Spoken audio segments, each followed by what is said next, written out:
नमस्कार मंडळी. कालचा पाऊस अगदी अनाकलनीय होता. म्हणजे त्याची कल्पनाच कोणाला नव्हती. कालचा म्हणजे मागच्या 2-3 दिवसापूर्वी पुण्यात जो पडला तो पाऊस. अचानक सगळं भरून आलं आणि पाहता पाहता लख्ख उजेड काजाळून गेला आणि संपूर्ण शहर अंधारी झालं. 2-3 तास नुसता एवढा पावसाचं तांडव चाललं की सगळं शहरच पाण्यात गेल्यासारखं. सगळीकडे नुसते ट्रॅफिक आणि चमचमणारे दिवे. मजा वाटत होती पहिल्यांदा. चला, पावसाळ्याची केवढी दमदार सुरुवात झाली आहे. पण तसं पाहता हा वळिवाचा पाऊस होता. मग वास्तवातला पावसाळा. जलधारा जर तशा पद्धतीने अवतरल्या तर कल्पना न केलेली बरी. कारण आलेल्या पावसाचा जोर माणसाला हलवून टाकत होता. खिडकीतून बघता बघता माझ्या विचारांच्या धारा वेगाने माझ्या मनाच्या अंगणात पडायला लागल्या. कल्पना आणि वास्तव, काय विशेष शब्द आहेत ना. कल्पना म्हणजे नुसती विचारांची उडाण. कधीकधी नुसत्या कल्पनेने माणूस घाबरून जातो. मग ते असं होईल, मग ते तसं होईल, आणि मग सगळं दृश्य संसाराच्या पलीकडे जाऊन एखादा झालेला विचार, आणि मग मनाची उडालेली गाळण, किंवा मग त्या कल्पनेमध्ये रमलेला जीव. कल्पना करत जगणं किंवा कल्पना करणं हे खरं मला एखाद्या आर्किटेक्टच्या नजरेसारखं वाटतं. एखादा कोरा कागद असेल किंवा सपाट भूमी असेल, तो साध्या कोऱ्या कागदावर उंचच्या उंच इमारती बांधतो आणि कालांतराने त्या वास्तवात आणतो देखील. भगवंतासारखंच. भगवंतानी सुद्धा अशीच कल्पना केली असेल ना संपूर्ण विश्वाची. काय असेल त्याच्यासमोर तेव्हा? त्यांनी कल्पना केली आणि अखेर विश्व जन्माला आलं. सगळे प्राणी, पशु, पक्षी, ही पृथ्वी, हे पर्वत, हिमालय, नद्या, समुद्र, फुलं, लाखो करोडो जीव, हे सगळे कल्पनेचे तर आहेत. म्हणजे भगवंताच्या कल्पनाचा बाजार म्हणावा लागेल. खरंच आपणही त्याची कल्पना करू शकत नाही की भगवंतानी ही कल्पना कशी केली असेल आणि वास्तवात आणली कशी असेल. ही सगळीच ताकद आहे. कारण म्हणजे कल्पना करणं हीच एक वेगळी ताकद आहे किंवा गुण आहे असं म्हणावं लागेल. तुम्हाला फक्त त्या कल्पना वास्तवात कशा करायच्या याचं भान ठेवून त्या कल्पना कराव्या लागतात. तुम्ही म्हणाल मग त्या कसल्या कल्पना? कल्पना अशाच असाव्यात ज्याचं वास्तवाशी नातं नंतर जुळावं. आधी त्या कराव्यात, मनाच्या पडद्यावर त्या उमटाव्यात, त्यात आपलं मन रंगून जावं, आणि मग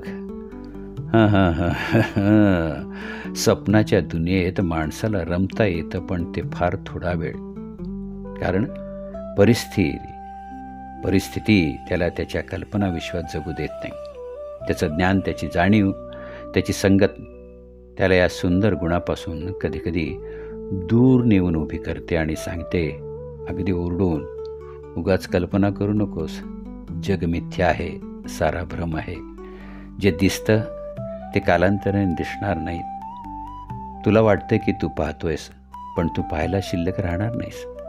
तसं जर पाहिलंस तर जग वास्तव आहे, तू मात्र कल्पनेतून निर्माण झालेला जीव आहेस. मग ह्या वास्तवाच्या दुनियेतून कल्पनेच्या पलीकडे आवलेल्या किंवा असलेल्या दुनियेमध्ये मात्र तुला जावं लागेल. म्हणून तुला वास्तवाचं भान येऊ दे. खरं तर माणूस प्रगती तेव्हाच करू शकतो जेव्हा तो एखाद्या गोष्टीची कल्पना करतो. माणसांच्या विचारांना कल्पनेची जर झालर असेल तरच तो प्रगती करू शकतो. म्हणजे बघा ना, आता पुराणामध्ये अनेक सिद्धी सांगितलेल्या आहेत. आपण त्याची वर्णनं ऐकतो की अणिमा, लघिमा, गरिमा, किंवा मग पंख असते तर, किंवा पंख फुटून माणूस इकडनं तिकडनं उडत जातो, किंवा मग आपल्यालाही वाटतं मग तसे पंख आपल्याला असते तर, किंवा मग नारदांसारखं सगळ्या त्रिखंडामध्ये आपल्याला फिरता येत असतं तर, किंवा स्टार वॉरमध्ये दाखवत असलेल्याच्यासारखं इकडनं तिकडं पोर्ट होता येत असेल तर. किती गंमत आहे ना. अनेक वेळा आपण असं वाचतो, दत्तप्रभू 8 अवतारामध्ये गेले, स्वामी भगवंत गजानन महाराज किंवा अजून कितीही जी दैवत आहेत ती सगळी वेगवेगळ्या ठिकाणी वेगवेगळ्या रूपामध्ये पटकन जातात आणि येतात. आपल्याला ही कल्पना वाटते, पण तसं पाहता मंत्रदृष्ट्या ऋषींनी वेदाची कल्पना केली, पुराणांची कल्पना झाली, वास्तवात आली आणि आत्ताच्या विज्ञानाच्या ज्ञानावर किंवा आजच्या वैज्ञानिकांनी त्यांनी केलेल्या कल्पना वास्तवात आणल्या. म्हणूनच जो नुसताच आकाशात तरंगणारा चंद्र होता तो वास्तवात कसा आहे हे आपण पाहू शकलो. आता पहा ना, अगदी एखाद्या जादुई क्षणांसारखा आपण एकमेकांना पाहू शकतो. व्हॉट्सअपच्या कॉलवर फेस टू फेस एका क्षणात 7 समुद्राकडे पलीकडे असलेल्या आपल्या माणसाची हितगुज साधू शकतो. टी व्हीवर तर वास्तवात काहीतरी घडतंय असं पाहू शकतो. म्हणजे तुम्ही कितीही लांब असला तरी मॅचचा अनुभव त्यातला प्रेक्षक बनवून घेऊ शकता. आणि आपण ऐकलं होतं की संजय महालामध्ये बसून धृतराष्ट्राला कुरुक्षेत्रावरच्या गोष्टींची कल्पना देत होता. खरं तर कल्पना, वास्तव आणि अध्यात्म याची जोड आहे आणि याचंच मी चिंतन करत होतो. कारण अध्यात्माची वाटसुद्धा कल्पनेच्या आधारेच शोधायची असते.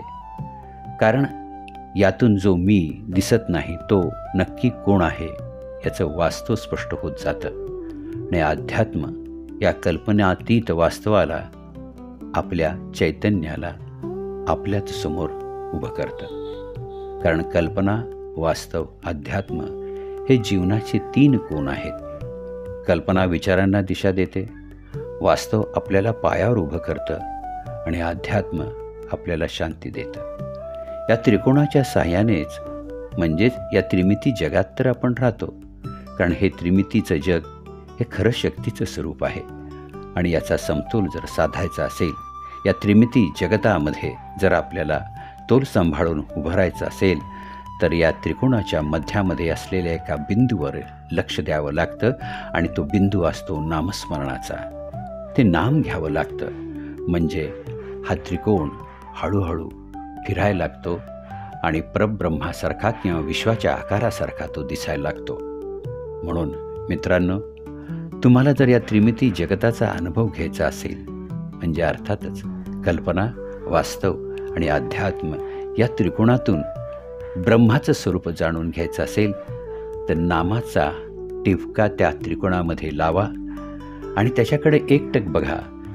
हळूहळू कसं जग आणि कसं विश्व तुमच्या नजरेसमोर उभं राहील तुम्हाला कळणारी नाही.